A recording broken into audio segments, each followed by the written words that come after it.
All right, let's see. I got the hose clamps on here. And let's see if we can see them up here. Let's get the camera a little closer. All right, there they are. So those are the new hose clamps I have on that side, and then up here on the top, that's where they popped off at. So we're good there. I had to pull it back off again to make sure it was correctly on that lip.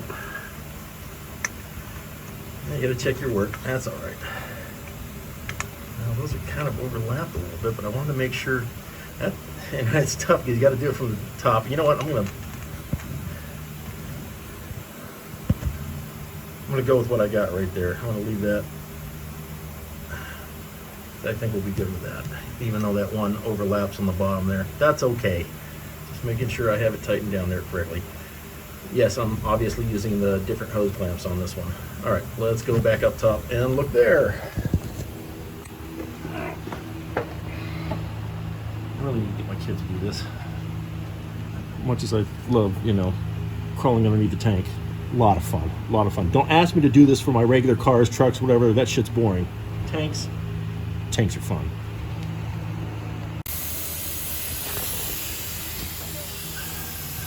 There it is from the top side here. Next, we need to put the hose connecting there on.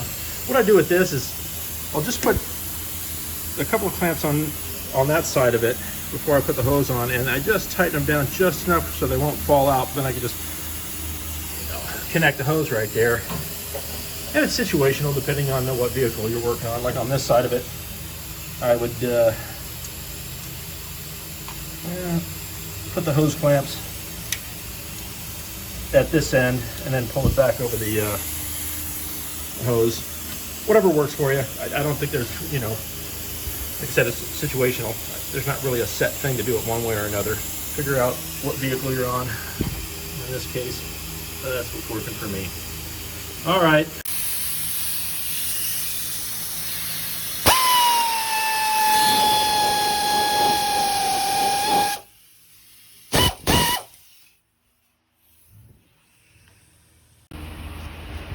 Next, it's going to be the water test. I'll just dump a gallon of the distilled water in there. Yes, because the distilled water, they have a picture of a baby on the distilled water. Parent's choice, yes. So, whenever you're putting distilled water in your radiator for your tank, think of the children.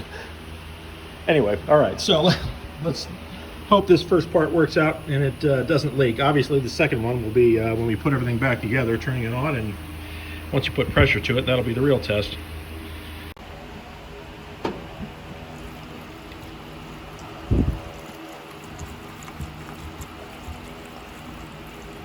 Get in there.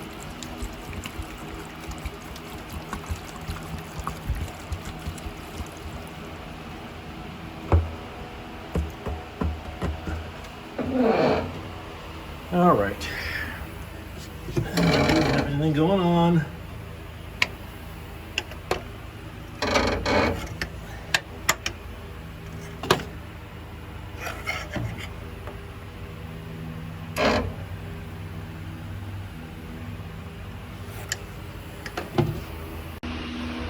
Oh, and next, I'm going to complain because, I enjoy bitching. Anyway, so right here, we're talking about the oil cooler. Let's read along with me, class. As the supply to the radiator pipe has a hole to drain the oil from the radiator. Close stopper, radiator. Okay, let's look for that drain plug they're talking about. Walking over to the radiator. Here's the top. Well, let's see. Gravity and all that, I'm going to think it's not going to be on the top, so let's look on the bottom.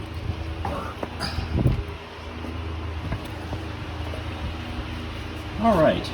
Now, class, where does anybody here see a drain plug for the radiator? We're looking around. on the bottom of any of these pipes, maybe. And now I'm making a mess. That's why it was in here. But the bottom of these pipes, maybe? No, it's not there. The Russian manual lied to me, and I didn't see it coming. So, what it took after I found out that I've been lied to is, a lot of therapy. That stuff's expensive. It's like $110 an hour. It's not about 5-6 hours of mental therapy for all that. I finally got to the point where I really just needed to accept the fact and move on. Pretty traumatic. All right. Anyway, no drain plug on the bottom.